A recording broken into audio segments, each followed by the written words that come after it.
Aké praktické učivo by sa malo učiť na stredných a vysokých školách, aby absolventi škôl mali ešte lepšie uplatnenie? Aké znalosti by mali mať ľudia, ktorí hľadajú novú výzvu, lepšie uplatnenie alebo zamestnanci vo firmách, aby zvýšili počet svojich zákazníkov a tržby?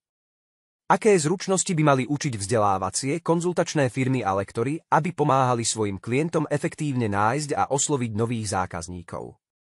Sme americká firma so sídlom v Silicon Valley a pomáhame firmám predávať ich výrobky na marketplace aplikáciách v rôznych štátoch. Pripravili sme online kurz, kde popisujeme prínos predaja na marketplace aplikáciách v rôznych štátoch.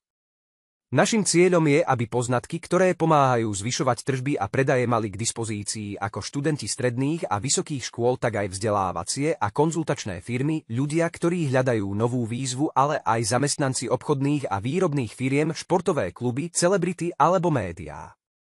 Čím skôr poznatky z online kurzu uplatníte v praxi, tým skôr môžete získať veľkú konkurenčnú výhodu a zvýšiť svoje príjmy. Viac informácií nájdete na